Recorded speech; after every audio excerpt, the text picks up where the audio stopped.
Hello, everyone, and welcome back to another chapter of Experiencer Interviews. And today we've got another amazing story coming to us from the US. We have Janet Russell on board today. Janet Russell was abducted in 1962 at the age of 22. For years, she could not figure out what that day truly meant until she joined a group called Star Children. Later, she went under light hypnosis and they recorded her story under hypnosis. Her story involves missing time, telepathic communications, seeing what she called snowmen, reptilians, mantids, hybrid children, hybrid embryos and pods, NDs, and more. Janet Russell has over 40 years of experience as a psychic medium. She worked with the police investigators on the Katie Beers kidnapping and with the New York Police City Department on several murders during her career. After a near-death experience in 1993, her abilities intensified.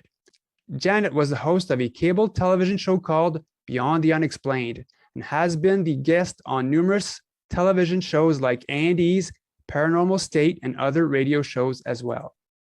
So Janet, thank you so much for coming on. I so appreciate you asking me. I'm honored, to be honest. So Janet, can you, before we get into your story, can you get into a bit of your background for us? I'm now a young 81, okay? It was just me and my sister, the two of us, okay? I was a very shy young person. Basically, my animals, which I'm an animal advocate. I have 8 cats now. I love animals. We just had that innate connection, you know? When I was a little girl, my mother used to say I was a princess, and every girl's a princess, you know. I remember at 8 years old, she showed me a map with my maiden name on it. And she said, "This is your town." There's a town, and it was either Austria or Germany by the name of Braunsberg. Okay, my maiden name was Von. Von is like, you know, the prefix to, you know, to royalty. At least that's what they say. So I just recently, I had an amazing dream. And the dream was I was in this round castle and I was reading kings and queens, but I was reading them from the stars, from the moon and the stars. Now, this goes back hundreds and hundreds of years ago, okay? So I became extremely inquisitive after I had this dream, because in my dream, I was reading these kings and queens, but then I was banished down to like the dungeons with the animals and the I remember there was sawdust under my feet. And when I woke up, I was very inquisitive. So I went on, I believe it was Ancestry, just to look up my background to see. I never looked it up.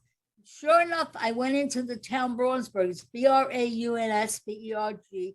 It's either in Austria or Germany. There was, I don't know if it was originally in Germany, and then they, how they opened up the borders, and I guess part became Austria. Now this goes back hundreds and hundreds of years. Sure enough, there's that round castle that I had the dream of. I was like, oh, and I only found this out about a month or so ago. Wow. So I was quite amazed at that, you know. One day I will write my book, hopefully sooner than later. It's there. It's just to get it going, you know. That kind of opened me up. I have done some research, and they do say a lot of people, I mean, you're in this whole UFO, you know, world. Some of the research said that a lot of the people that have had these experiences, it sounds crazy, but they are of a royal lineage. Have you ever heard that? Yeah. I found out a few years ago that, through when I was dating a British abductee, when I told her my grandmother's bloodline, because growing up, my grandmother said that she was from like an important bloodline, but we didn't know much. We thought like they were Irish, whatever. But it turns out they're British, and the bloodlines, her ancestors were nobles. Really? And and when you go further back from that bloodline, the name's Elfwine, and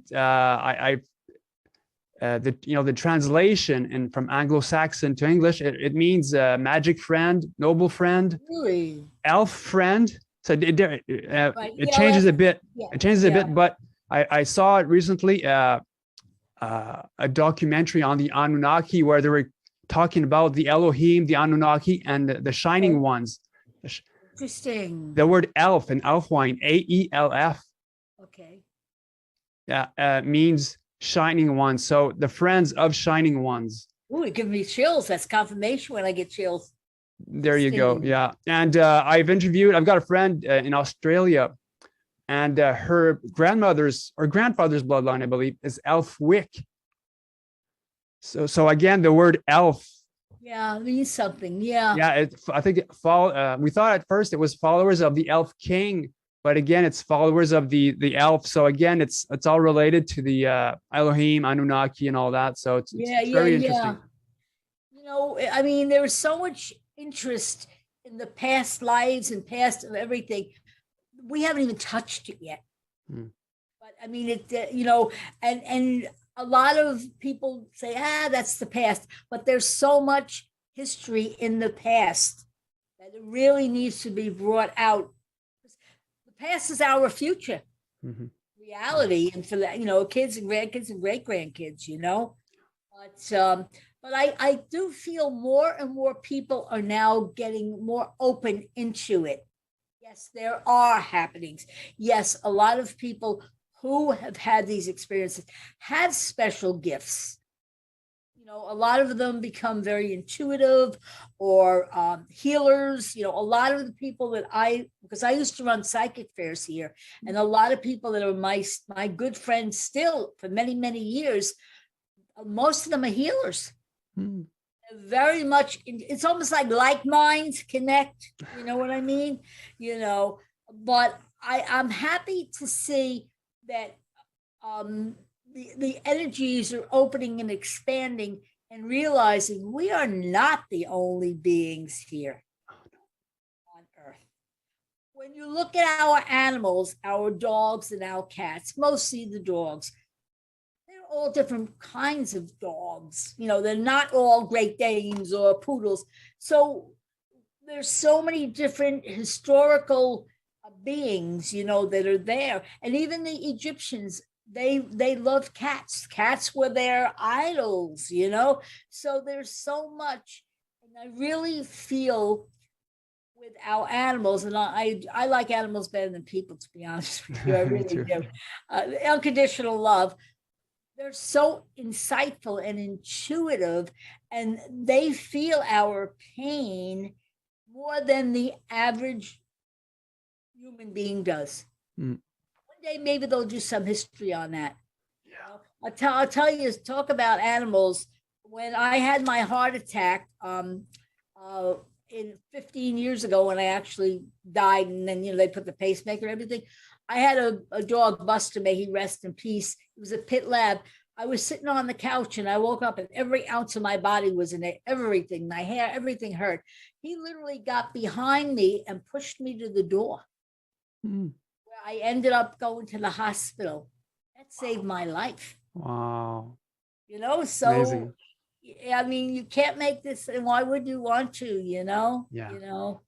But yeah, I have had an extremely interesting life. I mean, when I sit back and I look at the big picture and see some of the people that I have met in my lifetime, I get amazed. And there's reasons why they're in my life. Met many, many movie stars. I've done movies with a lot of big names.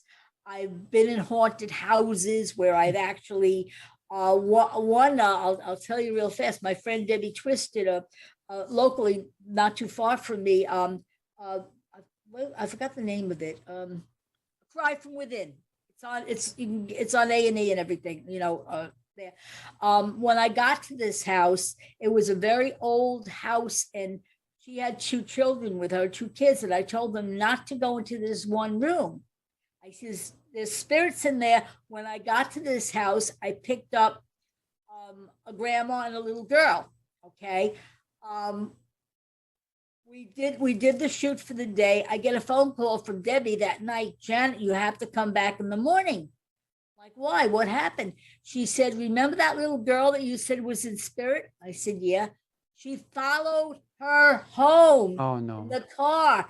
She was driving home and she looked in the back rear view window, and her daughter and her son, between them was the spirit of this little girl.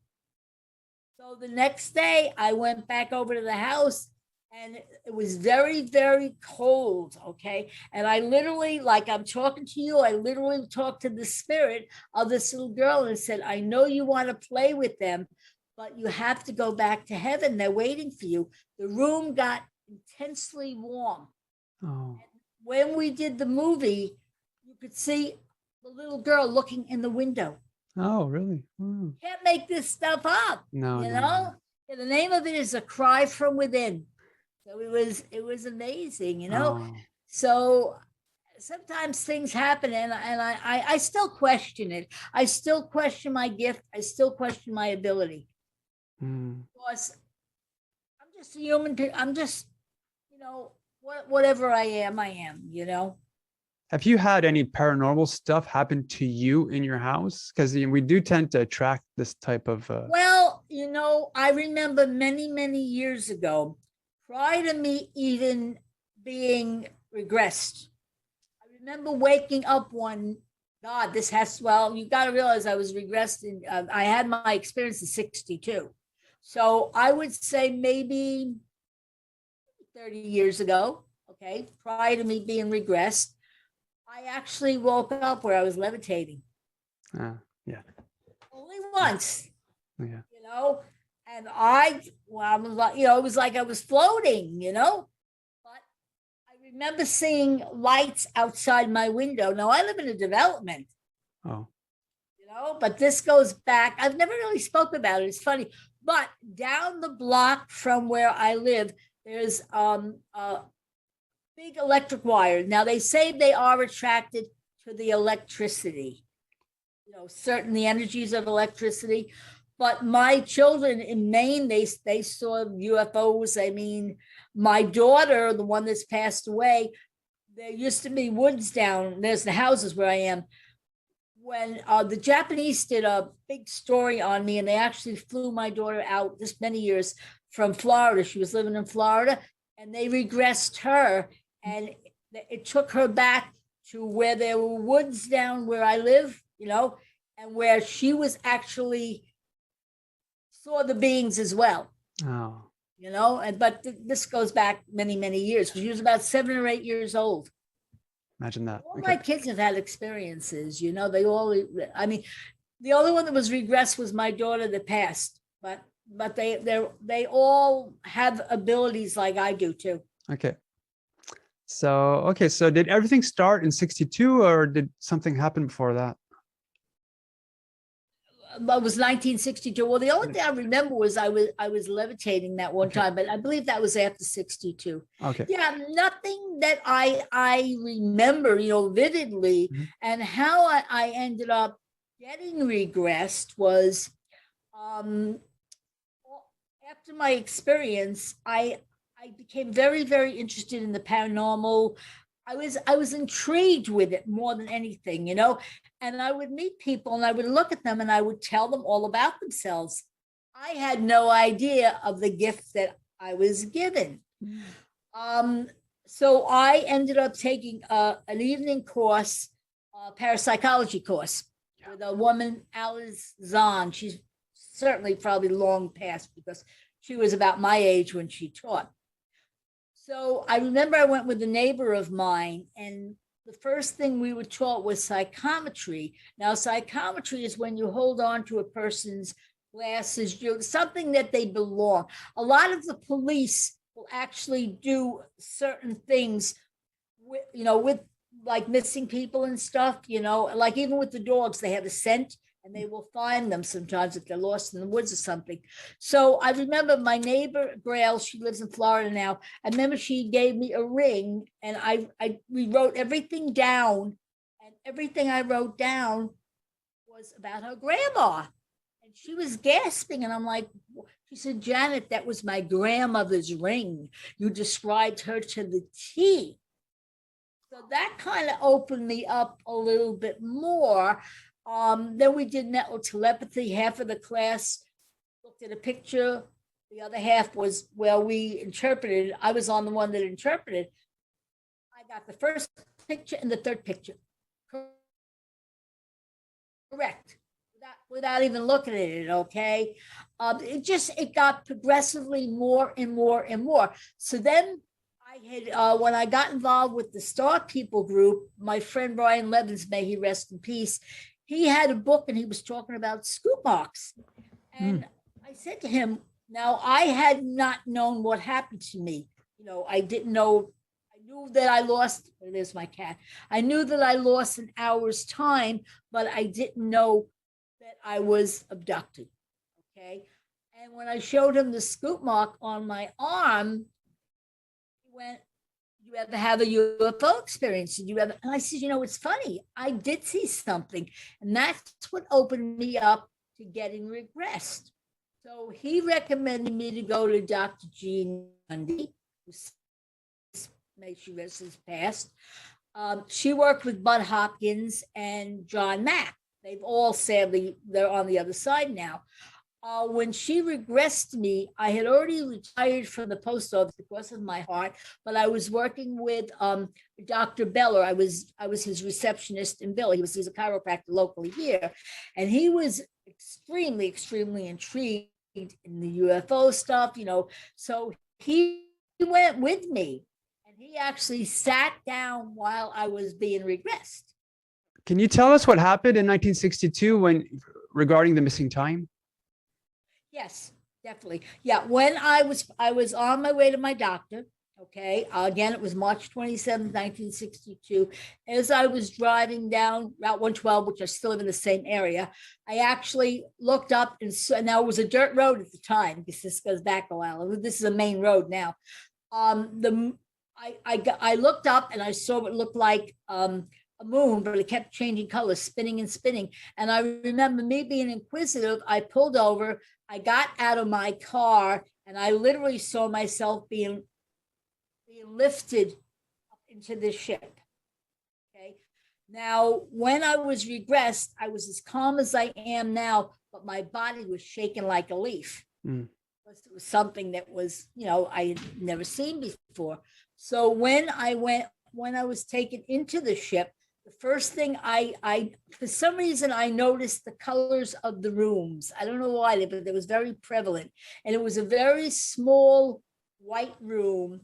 And when I got in there, it sounds crazy, I know, but I could see it as I speak it. It looked like a praying mantis. Okay. Very tall. Now I'm only 4'11", so this being was huge. Now, when they spoke with me, it wasn't verbally, it was intuitively. Okay. And I remember he had, like a teacher would have a pointer, the end of like a light, and he went all around my body. And I remember when he poked me on my side. Now, remember, I was pregnant with my youngest daughter, 4.5 months. I remember he poked me, and I said, "Wow, that hurt me." I didn't know what it was. The next thing I knew, he put me against the wall, and it was like I guess it was like an X-ray, but it was silver. And that was the only time I saw that. After that, what I called snowmen, which maybe they were grays, I don't know, but they had these big, big eyes. They were verbalizing with me again. Now, mind you, in my regression, I was shaking like a leaf, but I had one on each side, and they said, "We're protecting you. You're not going to get hurt. I promise you that." Again, intuitively, okay? The next thing I see shows up, it looks like a reptilian. They showed me the first room they took me through. There was embryo. There were 20 what do you call it? Incubators. And each one, the embryo progressed. By the time they got to the 20th, it was a baby girl. Now, when I was regressed, okay, they thought I might have been pregnant with twins. Now, maybe when I saw this baby girl, could have been my child. I don't know. The only difference was her eyes were like more alien. But I remember she smiled at me and I was sobbing in my regression. Oh. Because I said she belonged to me. Okay. So from there, they took me into another room, which was a blue room, and there were 20 incubators again. Okay. With these incubators, they were embryo again, but they were reptilian. So each one progressed, and what they basically told me intuitively were they were making hybrids. So they were blending us with them. Okay. Now, from there, they took me into another room. It was a long room. It looked like a courthouse. There were 3 beings on one side, 3 beings on another side. And in the center, to me, if I would say what Jesus looked like, this being in the center, he had a dark brown cloak on. His hair was page boy. He had the bluest eyes, and I found a lot of peace. And he was literally speaking to me again, not verbally, intuitively. The next thing I knew, there was a wire coming out of the wall, and that was going into my implant. Okay. So I was like, what are you doing? What are you doing? Now, again, I was shaking like a leaf because this is, this is beyond us, and they were telling me when the time is right, they're giving me information, I would know what to do with it. Consequently, I started doing my spirit, my mediumship, where I was connecting with those on the other side. I had a near death. I literally died for 14 seconds, only through the grace of God. That's when my dog pushed me to the door, and then they brought me back, and that's why I had the pacemaker stent. And just was it the day after Thanksgiving, I started throwing up blood badly, and I actually had to get transfusions. Apparently, my doctor, I was allergic to Aleve and ibuprofen and naproxen. It was eating up my stomach. Yeah. So if I didn't go to the hospital, this was only a couple of weeks ago, I would have died. So I keep saying I have so much work to do yet. I want to do I want to do a book about my life. It's very interesting. I was the first woman letter carrier in New York. To me, I'm still delivering messages, but to me, and I do believe in Jesus, I do believe in God. So to me, the messages that I have, to help people. I have to pay it for. Just yesterday, I got an email from a lady. She wanted to commit suicide because she had an allergic reaction, and I connected her with a friend of mine who's a social worker. So whatever gift they gave me or God gave me, it's to help people. To do the right thing and to help people. I love what I do. I do believe it's a gift, but we're all gifted in different ways.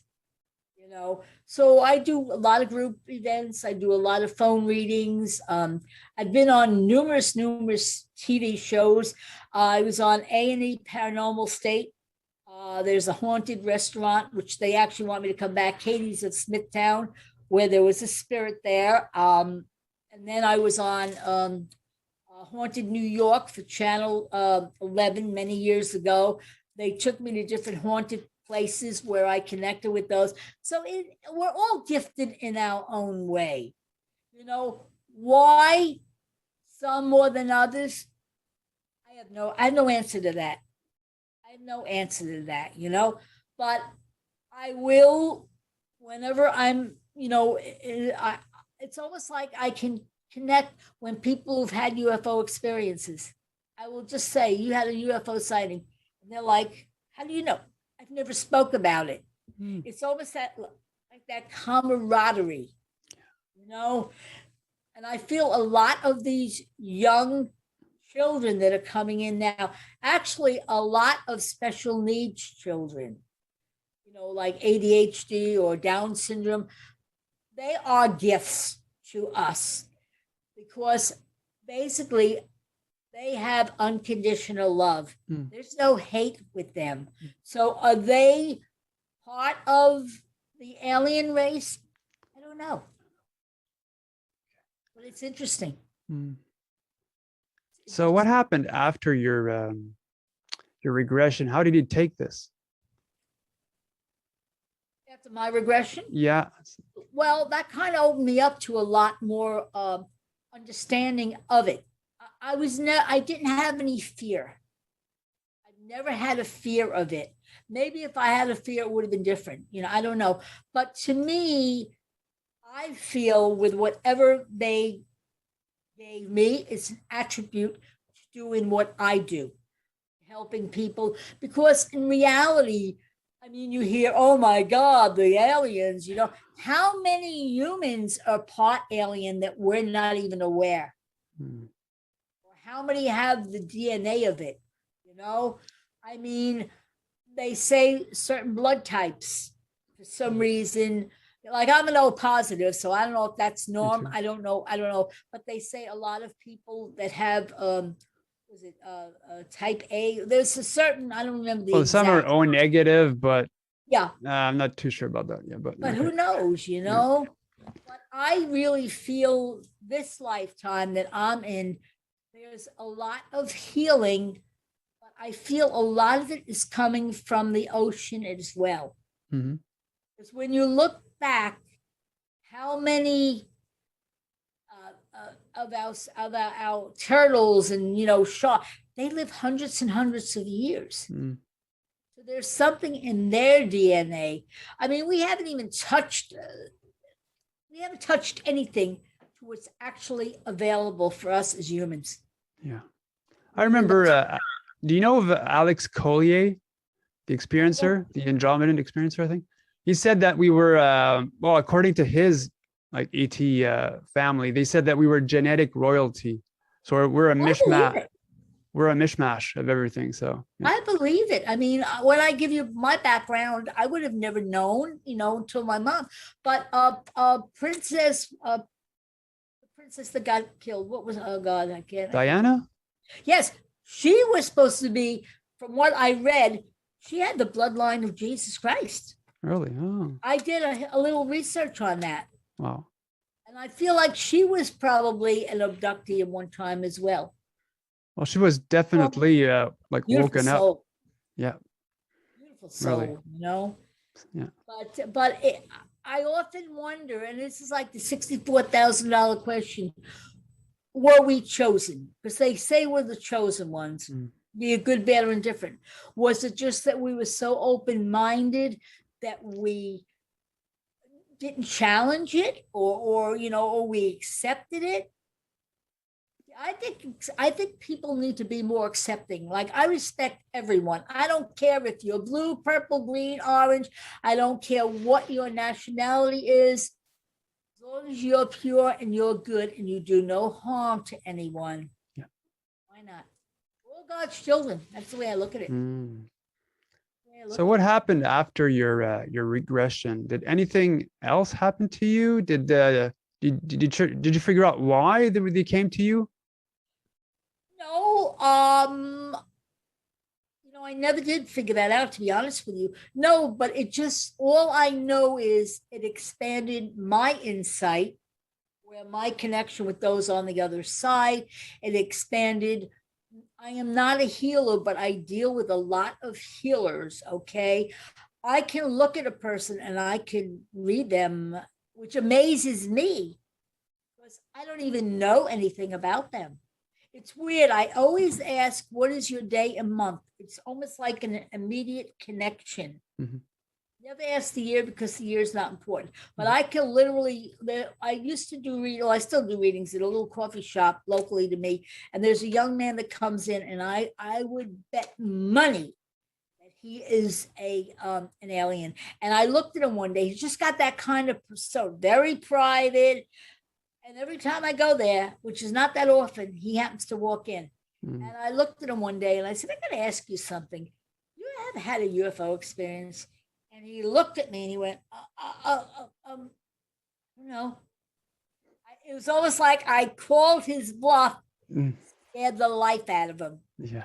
I didn't do it in a negative. I just did it in an inquisitive way, Nice. But I think a lot of our doctors, scientists, I feel like there is special mold of a unity that they want to help many people. Uh, So when you meet up with a lot of them will basically, you just feel they have that beautiful, sincere energy that they want to help people. uh. That's the way I look at it anyway. So I guess your experience really brought you to a point that you wanted to get more involved with the community. Oh yeah, I do. I belong to a couple of chambers here, and I do a lot of fundraisers. I never refuse anyone. I mean, I've worked with the police. That young lady that was just murdered not that long ago, that family contacted me, and I told them where to find her body. And that's where they found it. That Gabby, the girl in Wyoming. Okay. Because more of my friends are like, Janet, you're so good. You're so good. I said, no, no, no. They want me. This is my number. I don't need to run after it. I don't need the notoriety. I do it because it's the right thing to do. But it kind of, when this happened, it brought me back to when my daughter was murdered, and I picked up the family's pain. But I think there's a lot of unanswered questions on this whole thing. I am praying. I mean, I spoke with the family member what I felt and what I picked up. Okay. I did speak with the police department on it because I felt that was the right thing to do. And it was like the first day I picked up where she was. Okay. Then I tuned in a little more into what had happened. And then when I called the police the following day when I tuned in more, they told me to contact the FBI.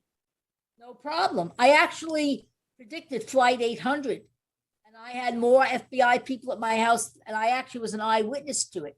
Smith Point Park. Predicted a lot of things. I've had a lot of things notarized. So it wasn't like I just said it. I mean, I literally had them notarized. But oh my God, I just lost my train of thought for a second. I was Well, you contacted the FBI. Oh yeah. Okay. Well, the second day I contacted the FBI, and they said, we don't work with psychics or mediums. Oh. It struck me very odd. And I said, well, I'm very well known. I said, you can Google me. And they said no. And it just struck me very weird. All of a sudden, they were so open to helping everyone. And then all of a sudden, they didn't. I'm sure there's a reason. That I'm certainly sure. I have my own thoughts on which I shall keep, within me. But a lot of unanswered questions, and it kind of bothers me because the truth needs to be told. I believe in being honest. It's so easy. Be honest. You don't lie. You don't have to cover up on anything. The story will always say the same. Yeah. But I mean, at 81, I am very proud of my life. I have done a lot helping the police with the kitty bears. There was just recently, there was a young lady that was missing. A friend of mine's relative worked in the police department. I told them where to find her. They found her.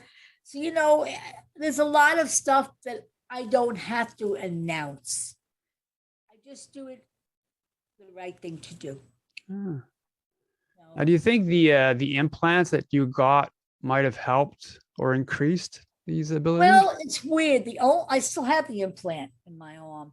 When I did the thing with the Japanese, they said, well, why don't you have it taken out? I said, it'll only be back. There was no reason.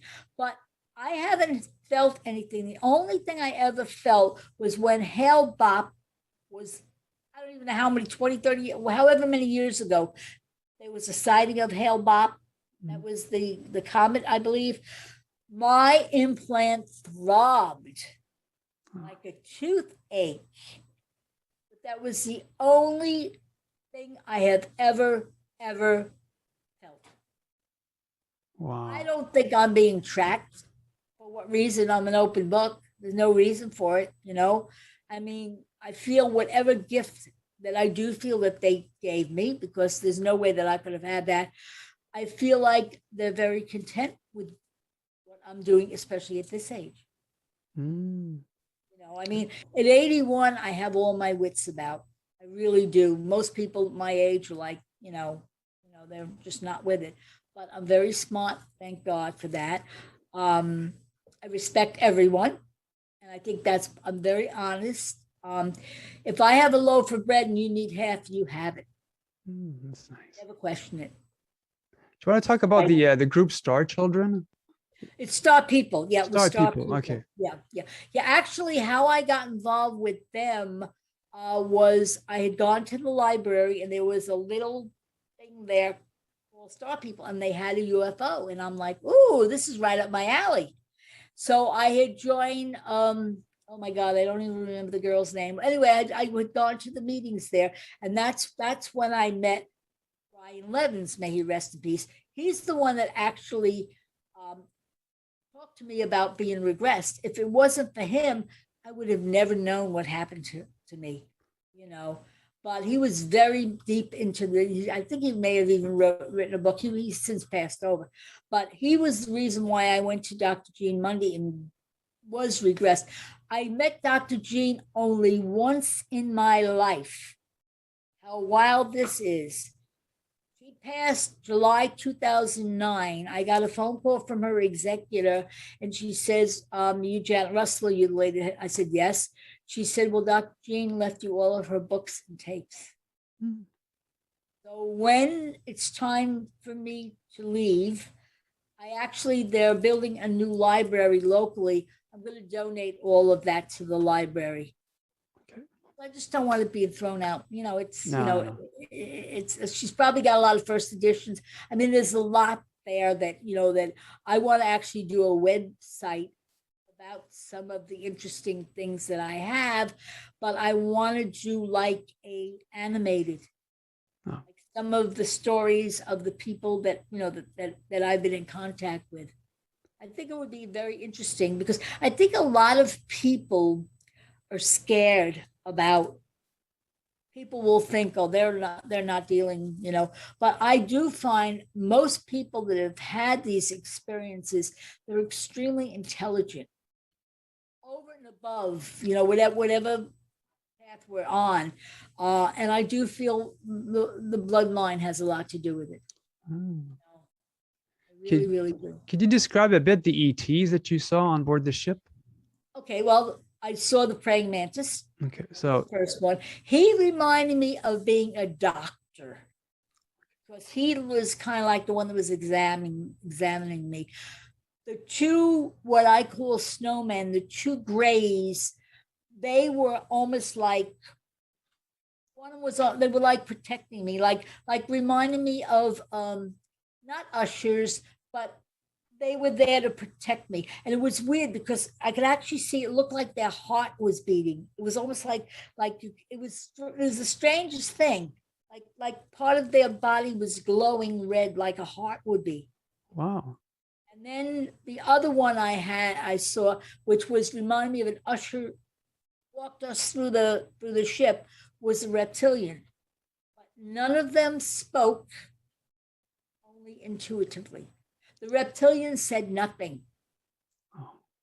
And the only other one that was that tall being that I would consider that would be like Jesus, he intuitively spoke with me, but again, intuitively. None of them spoke verbally, but when they spoke to me intuitively, it was in our language. Yeah. I don't know if they have who knows? They may have another language. I do remember when my husband, may he rest in peace, when he was alive, we had gone to Puerto Rico, and I remember going over the Bermuda Triangle, and they say that there's a pyramid there that draws a lot of the UFOs. And I remember the plane was shaking like a leaf. And I remember the pilot said, well, folks, relax. We just went over the Bermuda Triangle.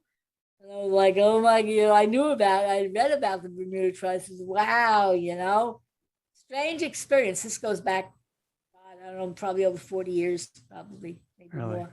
That's crazy. Oh, yeah. So can I ask you a question? Sure, go ahead. What got you involved in this whole? I feel like I'm doing my show. What got you involved in this whole scenario? I don't know. I guess it's loneliness for starters. Really? Like, lonely are the star seeds, they say. So growing up, I didn't know much about I didn't know anything about ET. So, growing up in northern Canada, in the woods. And Yeah. so when I met my soon-to-be fiance at the time, I met at Walmart's, but she was predicted by I went to see a medium. I didn't believe in mediums really until my mom said, "Go and see this one. She's pretty good. She does lectures and stuff." So I go and see her, and the information that came out of it was amazing. And she told me that I'd be meeting up one day, like in a year and a half, 2 years max, this blonde girl, and she was having trouble deciding what length of hair she had, and she did this. And so each time I was dating a new girl, but I thought, okay, well, she's not blonde because I was dating brunettes at the time. And so this time I'm single, and I had to go to Walmart's of all places. And I used to work at Walmart. Yeah. So I see a friend there, an old friend of mine that I knew back like when I was like early 20 or something, and he was waiting for his friend. So we talk about the good times, and eventually this lady comes up.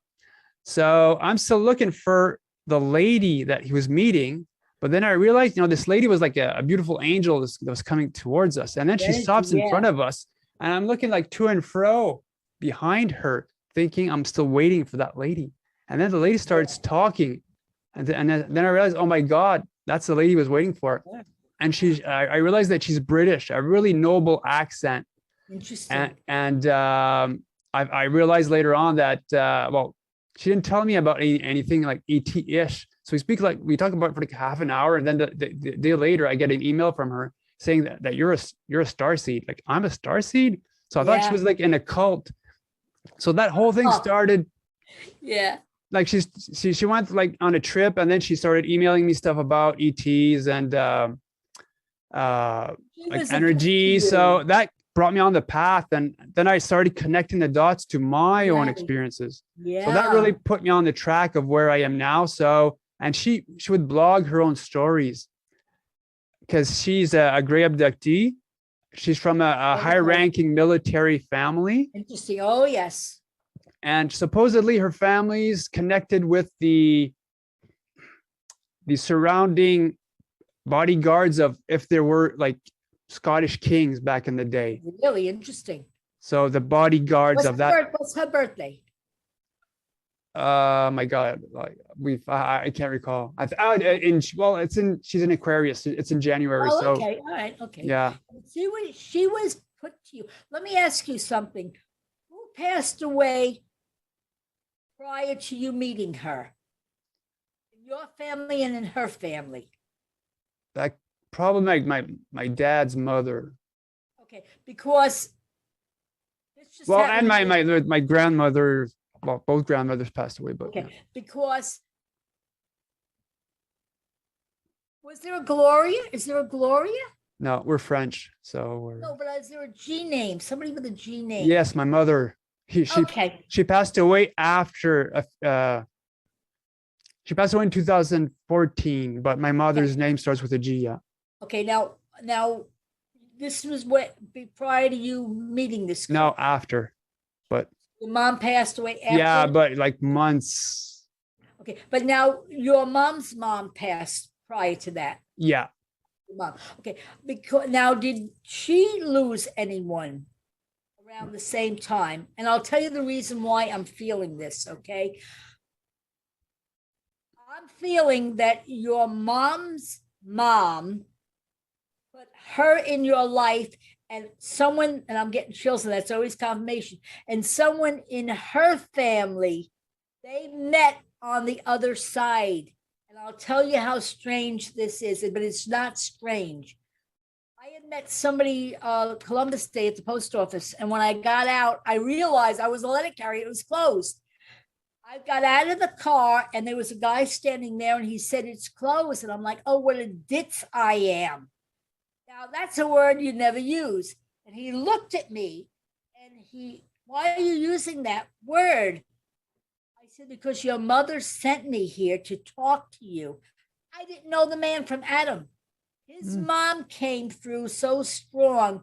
She was on the other side. She told me, this just happened in Columbus Day, October. She came through so strong. His fiance's mother came through. They both met on the other side and they put the two of them together. Wow. And I said, your mother is telling me that your fiance is a healer. And he looked at me and he went, and she's glad you're out of uniform. I didn't even know the guy's name.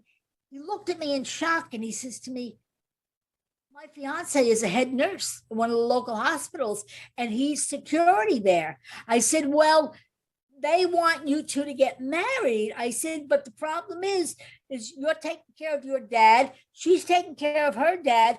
Your mother is saying, stop being a ditz. And he's like, that expression again. My mother used that. He said, I know it's her. I said, she's telling me you need to sell the house locally. Take that money, build an apartment in your fiance's garage for your father. And she's got her dad there already. And she's got a boy that's got cerebral palsy or something like that. And I said, and she wants you two to be married in the backyard because your dad and your fiance's dad are getting older. He freaked out. He was a former policeman. Okay. Everything I told him, it was so on target that about a week or so after that, I get a call from this young lady and she says to me, you were recommended to me, but I don't want to tell you who or what. And I'm like, okay, fine. I don't need to know that. Okay. I go and I do this reading at this coffee house and I'm reading her and all of a sudden this woman comes through and it's almost like the same exact reading. And I'm like, this is really weird. I said, I just read someone the other day and his fiance's mom came through very strong and there's a connection to you with his fiance. She said, you got me. I'm like, what do you mean I got you? She said, you read my mother's fiance and that was the grandma came through. She said, I thought he was, pulling my leg. And I says, no. She said, the exact reading you told him was the same exact thing that you told me. I don't ever I only remembered it because it was so, no coincidence. Wow. So yeah, they put us with the right people. Yeah, I think so. I do tend to say that we're like chess pieces being moved around on a chess. It's where you're supposed to be, Yeah, that's right. That's the way I look at it, See the importance of meeting certain individuals. Again, like thanks to like coming out, meeting new people, having my own experiences, I'm less fearful when it comes to death. So yeah, I have no fear, but I'm not ready yet. I still got a lot of work on this side. Okay. I got an interesting story regarding my mom, and because she passed away, she got a super virus in 2014 at the hospital. She was perfectly healthy. Ooh. Perfectly. And when you go to that hospital, get an operation, they always test you in the nose. Yeah. But she went my dad had a checkup, normal checkup at the hospital, but she caught something there and she died within 2 days.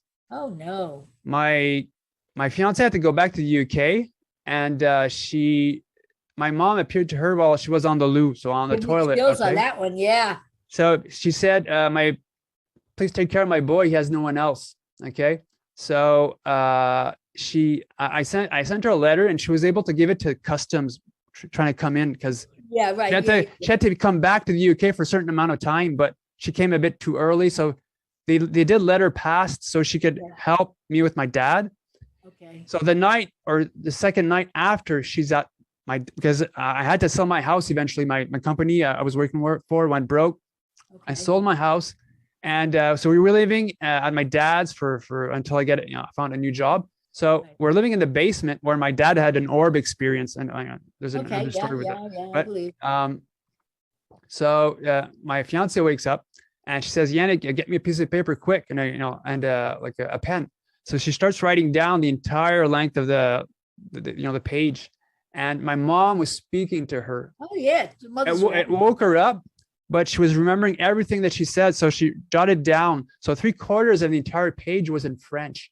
She's British. She wrote down how it sounded. To the last part of the page and that connection, she said, "I don't understand a word of French. Please speak in English." So my mom starts speaking in English. Okay. And she says, "Look in the drawer by the window." Give me chills. Wow. Yeah. So the next morning, my dad's up and we show him the piece of paper. We start going around the house, and beside the patio window where the giant TV screen was, it was on this desk, and the drawer and that desk by the patio window had my mom's dream diary. Oh, you're giving me confirmation on that. Oh my God. The second to last entry was a description of my father's mom, who passed away a few months earlier. Wow. Came to her in that dream with other ghosts in the house. They were at my dad's house. Of course, yeah. And they said that free will. My grandmother said that my mom's going to have an operation in the chest area. And my mother sort of came out of the dream and went back into the dream, and it continued on. And my mom said, "Well, what's going to happen with me with the operation?" And my grandmother said, "Oh, don't worry, nothing's going to happen." But that's when my mom passed away. Yes. Because of that. Now you're still with this girl. Is she still your fiance? No, because of the company went broke. I couldn't find a job fast enough, and she had to go back. So yeah, in other words, you had to what do they call it? Well, we did break up because of that eventually, because she had her own experiences. Sorry? You had still have connections with her. There was back in your life. Yeah. The month that we broke up, a month, like 30 days later, I was still emailing her and she was never responding. I was my dad was out. I was taking care of his puppy, and I was like crying, suicidal. And because all the connection, everything showed me that I had to be with her at that time. So I thought we were gonna be together, and I was really pissed and suicidal, and I was crying as heck.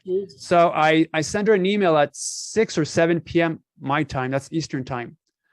So 6 p.m. Eastern time, and so this would be like 5 hours, like past midnight UK time. Okay. Yeah. An hour later, I get a response from her. She hasn't responded to me in a month. So she wanted to really but that was just a temporary thing. Yeah. So she says, "Yannick, what's wrong?" I get this message. Somebody wakes me up saying, "Wake up now," in her head. Okay.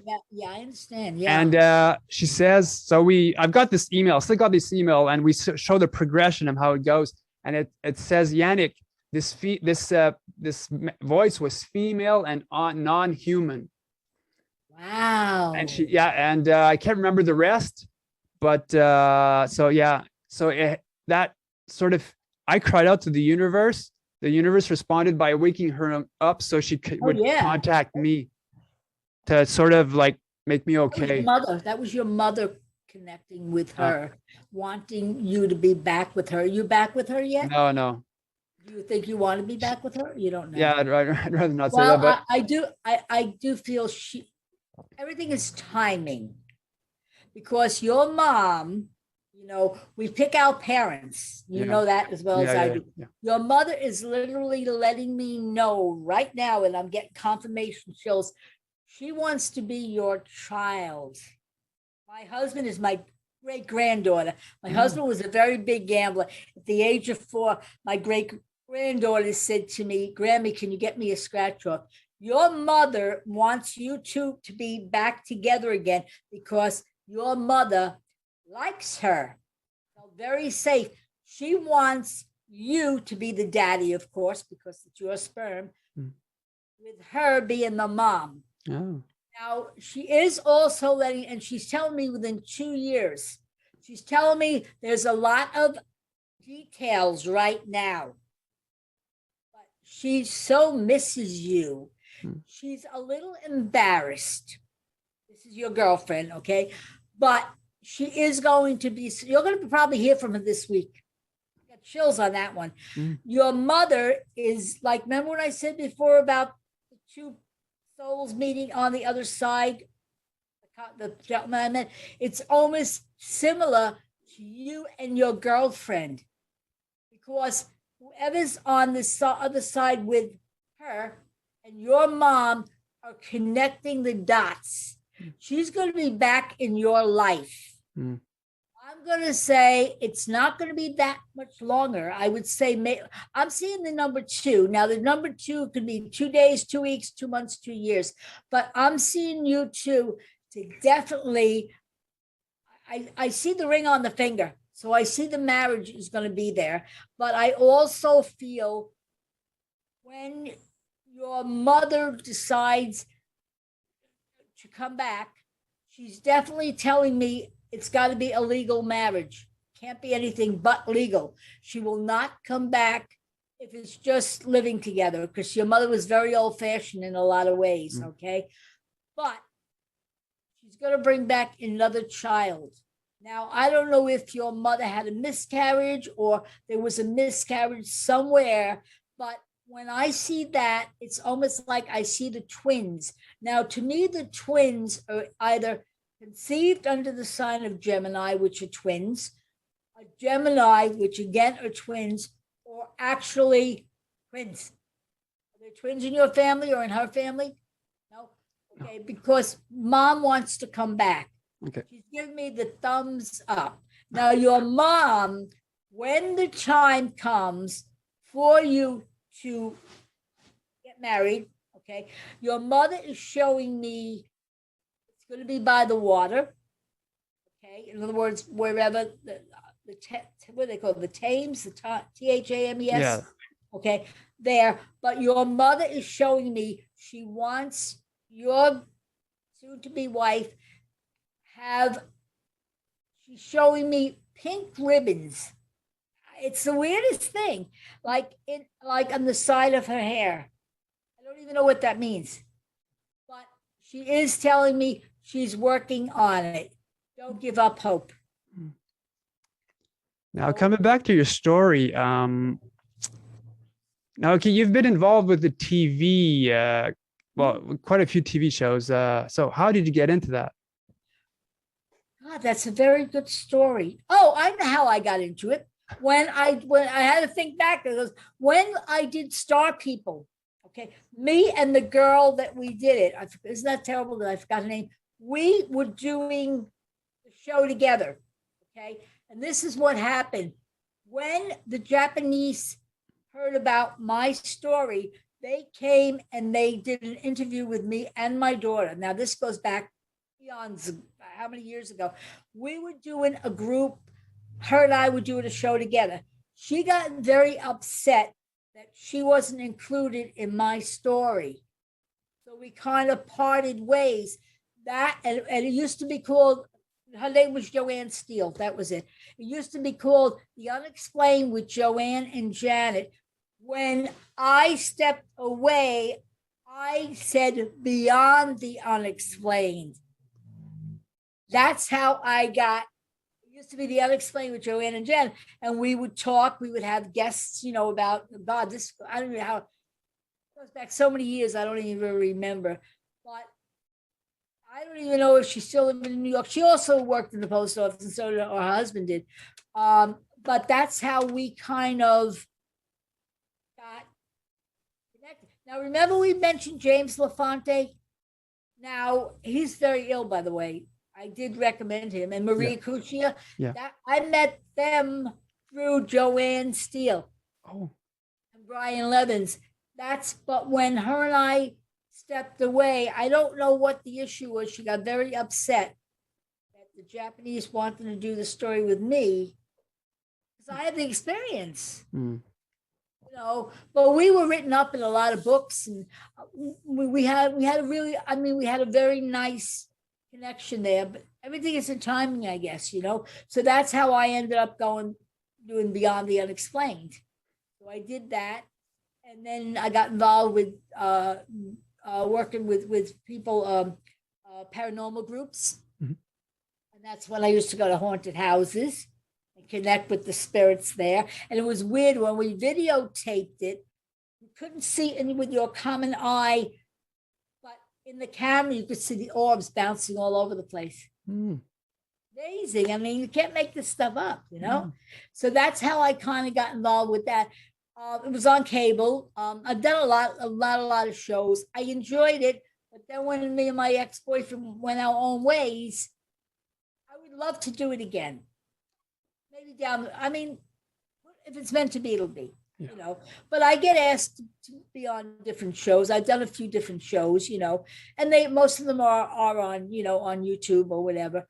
But I enjoyed the camaraderie. I enjoyed the interaction with people. You know, I mean, well, you see, you're doing it, you know, and it's great because you're worldwide. So, you know, I love it. I think to me, it's amazing what you're doing, and you're opening up the door to so many people that are inquisitive, but may still have that fear. You know, and we're real people. I mean, we're not made up. We're not dummies. And the people you've had on the show, I mean, we're coming from the same blend, really. Different stories, but still, it's almost like matchmaking. Its own way, you know. It is important to get these things out because, oh my God, yes, yeah, people come up to you and say, "Hey, I've seen the same thing," and they thought they were crazy. Like I had shadow people in I had 6 foot tall shadow beings in my bedroom, like 5 or 6, and yeah, I was super drugged up when I woke up, and that's when I saw them. Yeah, I had a black hole appear in my bedroom, doorway just before that, and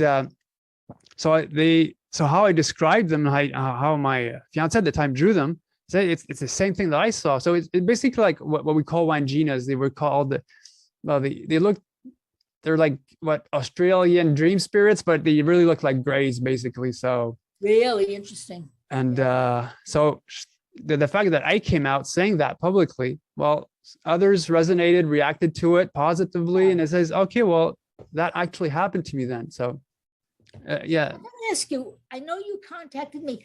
How did you connect with me? I'm not sure. I can't, either through a UFO group or researching stuff online. Okay. Yeah. You know, because when you contacted me, I was like, wow, you know, no coincidences, of course. No.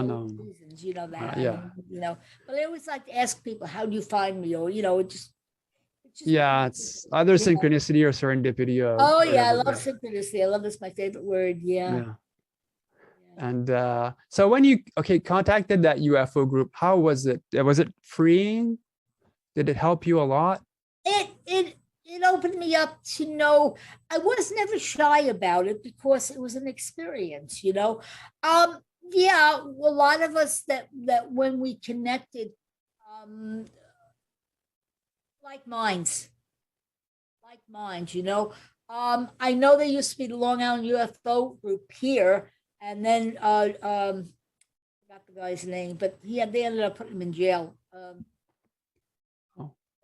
Whatever. But I had gone to that. I think he may still be in jail. I don't know. I don't know. But I had actually been out in, I know, have you ever heard about the Montauk boys? Yeah. Okay. Well, I was actually in that underground tunnel. This is how weird this was, okay? And I did have a Montauk boy on my show. I don't remember his first name, but his last name was Pero, P-E-R-O. Very handsome young man. But how it ended up, I had met with, oh my God, he's no longer here with us. Preston Nichols. I had met with Preston Nichols. He was on my show many times over the years. There was a few of them that I had met with, and when I had gone out to the underground tunnel, I was working for the chiropractor at the time, and he had asked me, "Have you ever heard anything about the Montauk boys? You know, or you know, Project Montauk Project?" I'm like, "No, I didn't know anything about it." So he says, "I want you." He says, "I want you to tune in, and I want you to draw a picture of what you're picking up there." I said, "Okay." All I could see were cages, people in cages, and people screaming, yelling. It was weird. Young, blonde hair, blue eyed guys, good looking kids. I didn't know what the story was. We ended up going, we snuck in. How the hell we ever got in there, I don't know. We stuck in, okay. I could actually hear the screaming and I could feel the energy of these young men that died there. They were the Montauk boys. What they did with them was they fed them LSD and they were doing mind control on them. Okay. Now, after the fact, we come to find out, oh my God, we could have gone to jail because that's federal. Now, the weirdest thing was, okay, I remember me going into this round salmon type building. It's funny, I haven't talked about this in years. And I remember when I was there, it was almost like it was like time travel and mind control. And I remember I had a dream about, and I never shared this really. I remember having a dream that there was a Bigfoot on the property, walking around that property. But I also remember there was a Native American princess on that property. And it was a very, very vivid dream that I had. And it was shortly thereafter when I was out there. Then I wasn't sleeping. I was constantly, I would sleep an hour a night. I was very hyper and everything. I ended up with 14 nodules on my thyroid. I had to go and get them. I actually got radioactive. That's why I'm still on thyroid medication. I was sleeping 1 hour a night. Okay. And I the energy was just so rambunctious. But apparently, and it was funny because I remember the endocrinologist said, were you ever in a place where there was radioactivity? What was I going to say? Yeah, I was in a ship and then I was out in the Montauk project. But that round salmon, I don't know if it's out there. I haven't gone out there in years. I was in where they did that time travel in that building there. And then I had that major dream.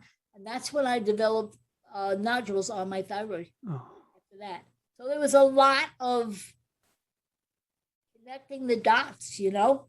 Yeah. But I had Preston Nichols on my show. I wish I don't remember the name of, I gotta, it was many years, but this young man, his last name was P-R-O. He was a Montauk boy, very handsome.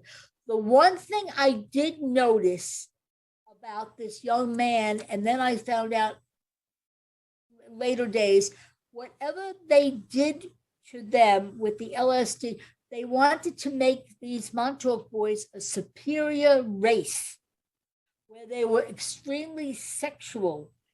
When I had this guy on my show, you could feel the sexual energy. It was the weirdest thing. I've never in my life, you know, very handsome. I don't know if his name was Gary. It was, the last name was Pero, but I remember his dad was in the Navy. He was a high-ranking, you know, whatever. And however that went down, I've never heard from him in years since then. I don't even know where he is. But it was interesting. But I had him on my show many years ago. Oh. So do you remote view? It's a no, you know, I don't know. You know, I don't. I mean, I could look at a person and I could just tune in and see things. But as far as remote viewing, I don't know. No.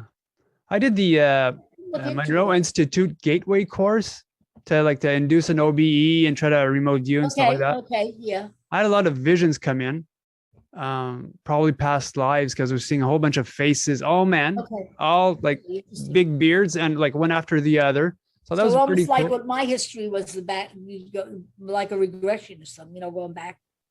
Okay. I tried to get regressed once, but I did it online and it wasn't. I was only regressed once by Dr. Gene Mundy. Wow. Only one time ever. Wow. And that's when this whole scenario came out, me being, you know, in the ship. Wow, you're lucky. I can go deep enough to connect. Well, you know, and the funny thing was, the Dr. Beller, was the one that went with me. He was my witness. He actually paid for it because he was so intrigued. And it's funny, he lives right down the block from my grandson. Nah. Small world, you know. I haven't seen him in years, but I used to work for him. but he was extremely, extremely interested in the whole thing. And if it wasn't for him, I would have never been regressed. Oh, look at that. Brian Levins, actually. Oh, thank God. Yeah, so it very interesting, but I didn't have any fears because I'm only speaking the truth. I don't make anything up, So, but it was intriguing. I mean, when my daughter was regressed, the one this past, Lily, when she was regressed, she comes to me all the time, by the way. Feathers, coins. I'll see her if something's going on. I'll see her birthday. Her birthday was July 3rd.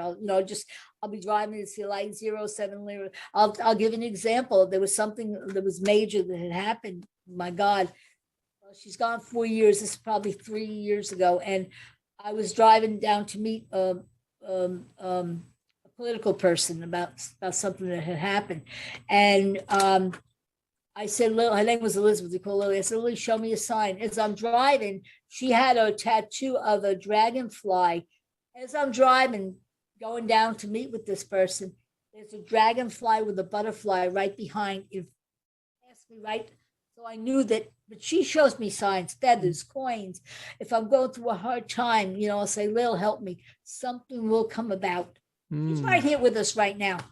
Oh. She's hanging with your mom, by the way. Yay. I'm being shown. And I'll tell you, when I was in the hospital, how strange it is. 3 weeks ago, when there was a lady that was in the same room with me, and she had dementia, and she kept calling for her mother. And she's like, Lily, come get me. My daughter's name was Lily. I'm like, Lily doesn't want you yet. It was so strange. Wow. While I was in there was a gastroenterologist doctor. He walked in. Now he had his whole group of students with him. Didn't know him, still don't know his name. He walked in, and I looked at him and I said, so what has Russia got to do with you? He looked at me like in shock. He said, and I said, you were adopted. He says, yeah, I was adopted from Russia. I said, well, your mother, basically, she had to decide the lesser of the two evils because you would have been aborted. He starts cheering. This was 3 weeks ago. This is in front of his whole students and other doctors there. He showed me the picture and he said, you're amazing. No one knew this. And then he said, your gift. He said, what do you charge? I says, look, you guys saved my life. I could never charge you. I said, I would be more than honored to come and do a group event. But he was tears, and they said, like the head of the gastro, in the study book. He said he never in his life was so moved. And the students are there looking at me like, so I said, well, and then I had a line of them, readings, which I didn't mind at all. But God puts you where you're supposed to be. And if you're there to help people, I'm going to probably see him, I think 2 or 3 weeks, I got an appointment with him. Oh, that's nice. But he was like in shock. He said no one knew that. Yeah. It's beautiful, though. To me, it's a beautiful, it's a gift, and it's a beautiful story. Yeah. I mean, I like when I met the guy at the post office. You can't make this up, and why would you want to? No. But I love that he had his fiance's daughter come and check me out to see that I wasn't BSing him. The same exact story. Yeah, those that pass do have ways of communicating with us. Oh, yes. Yeah. Birds, feathers, coins. And even when we lose our beloved animals, they'll always send another one to take the place. Yeah. I've got friends, personal friend of mine, his mom that passed away. He was on the deck, on his deck with friends, and a weird number starts like beeping on the phone, and it was like a local number, like all bunched up. And it was his mother contacted him. His mom used to call him Mac, but his name's Matthew. So he picks up the phone in front of everyone, and he says hello, and the female voice says, "I'm okay, Mac." Ooh, you're giving me chills. Yep. My ex, her husband hanged himself. He had, I think he had like prostate problems, and I picked him up as being bipolar, very depressed kind of a thing with that. Well, he was very because of that, and things went downhill because of that. But he likes you. He likes you. No, he did. I've never met him, but so this was way beforehand, and so she was back in the UK. This was before we dated, and she was on the phone with a friend, and the voice, the telephone starts like, yeah. okay, and then the voice of a female child starts speaking. My goodness. So they sort of piggybacked on the line, okay, and the female kid says, "Contact established." Then a man starts speaking, and that man was her dead husband. She starts panicking and she says, I can't take this. She eventually hangs up. Too emotional. Yeah. Well, there's a lot of people that I speak to where sometime, like for the longest time, I had my daughter, which somehow got, I had her still taped. Hi, Mom, I love you. My daughter that's passed away. Somehow it got, I don't know. I always saved it, and then all of a sudden it just disappeared. So maybe it's the phone company keeps them for certain. Who even knows, But every so often I turn and then it would come up. Hi, Mom, Sylvia, I love you. Oh, Just when the perfect. But she sends me so many signs. You can't make this up. no. It's amazing. Even though we can't see them, excuse me, they're still with us. Their energy will still, and their energy will put you together with the right people. When it comes to the right one, they'll make sure. You tend to have a connection with a lot of people. I get a connection with my immediate family. When like in 2005, 2006, I didn't know anything about ETs. First time on my own. So I had nothing during my childhood. When I was a kid, I'd say that I had people in my room at night. Mm-hmm. But when I started school, all that stopped. When I finished college with my second degree, then everything started back over again. And I saw just before falling asleep, I was looking at my closet, my bedroom closet. I was living in another town, and I see my brother's face appear in front of me in a sort of halo of energy, and his eyes were closed. And I got the feeling that he was dying or something to that extent. A week later, my mom calls up and tells me that he's at the hospital getting massive blood transfusions because the pills he was taking for his IBS was killing him. His blood platelets were really low. My stomach, yeah. So that's when my sort of ability started. But it's always if there's something danger, and like if someone in my family's in danger. Like a few years ago, I heard my dad's voice in my head while I was sleeping saying my name. I never dreamed about my dad, so I was panicky. The next day, I was prepared. At 7 a.m., nothing happens. At 10 a.m., his girlfriend calls. He was hunting in the woods with his girlfriend, okay?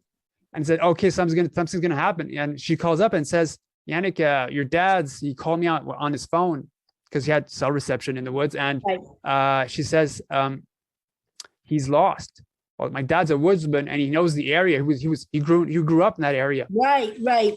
So eventually I decide to get up, take the road. And I was really driving down really fast. My dad calls up and then says, Yannick, come down really quick. I'm sort of lost. And eventually he's able to he calls his girlfriend. He says, touch the horn on the truck to give me a sort of bearing to where I need to go back to. Yeah. The thing was when I got to the camp, I didn't know where the camp was, but I did find it.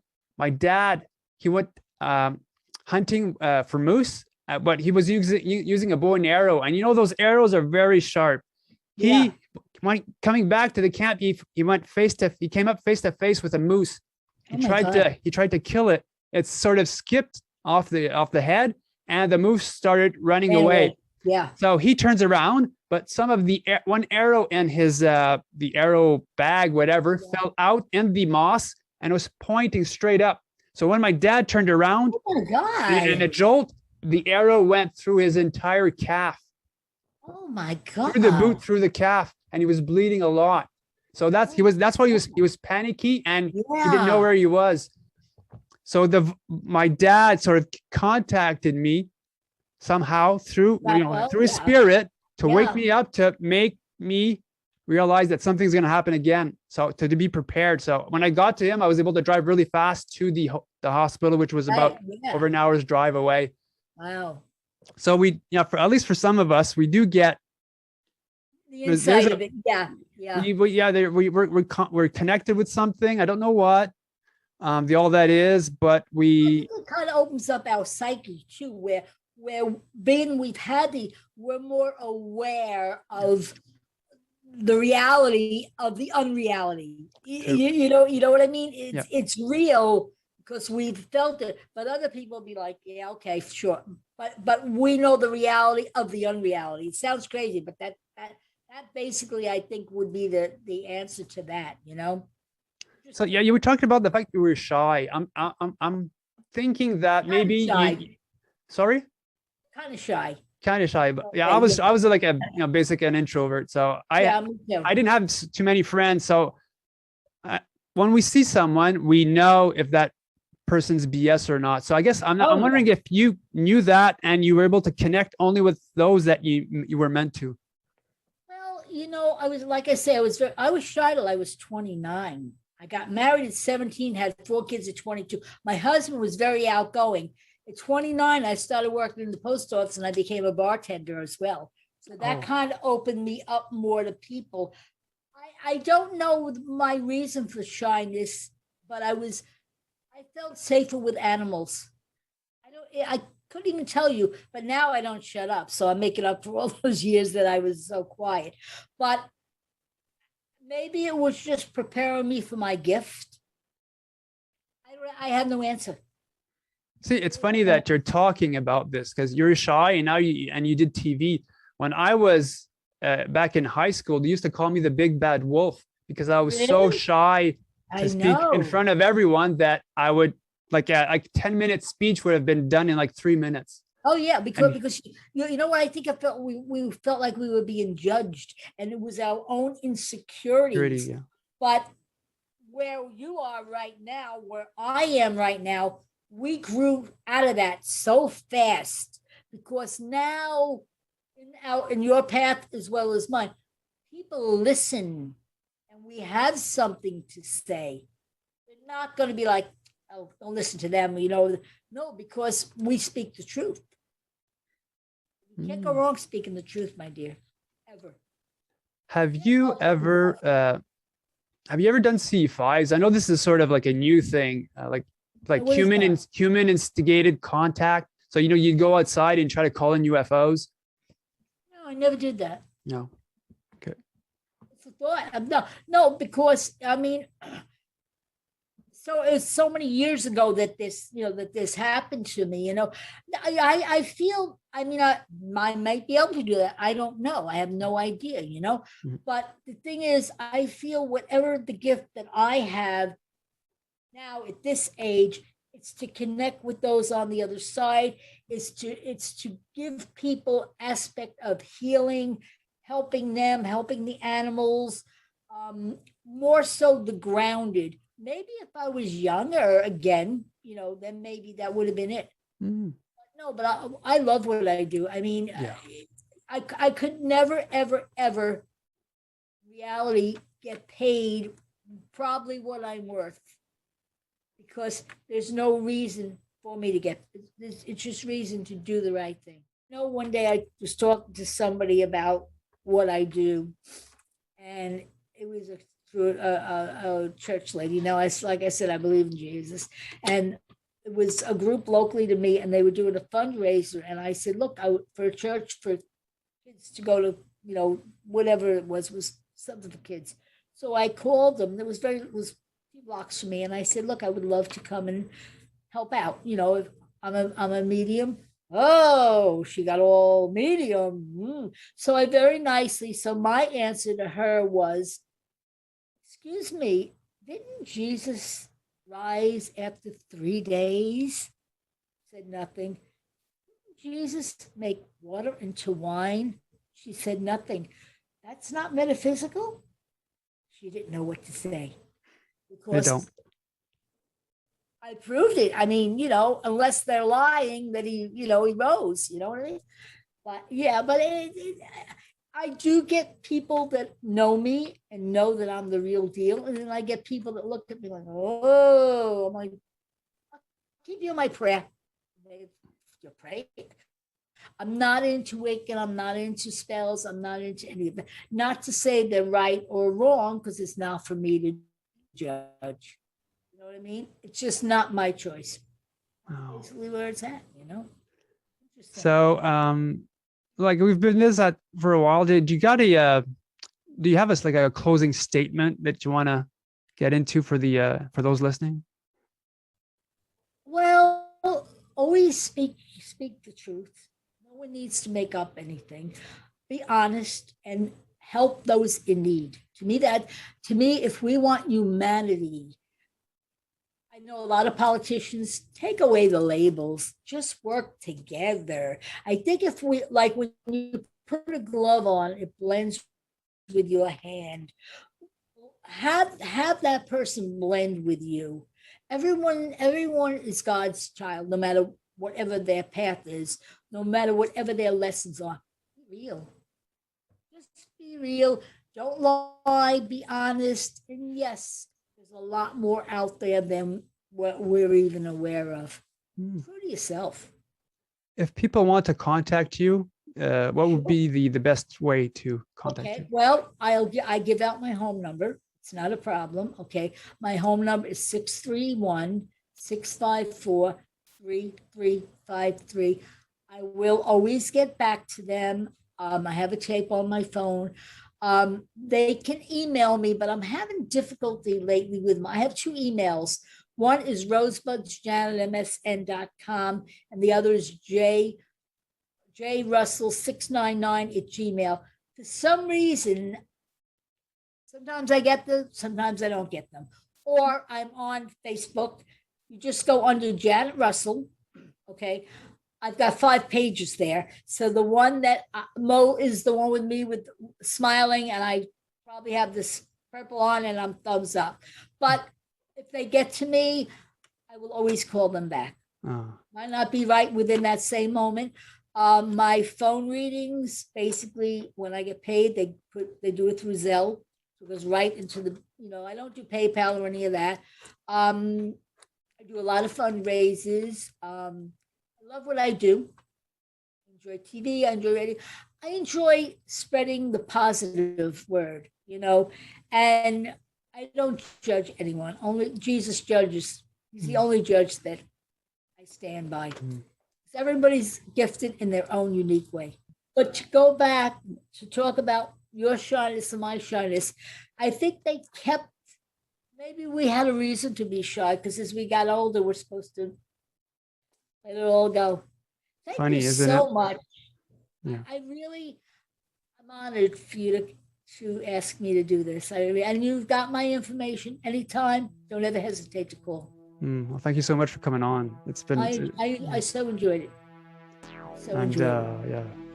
Yeah, I'm really happy you came on, and it's the stories you did share today. I feel truly blessed, and the fact that you had my mom's first, the first letter in her name. You can't even make that up.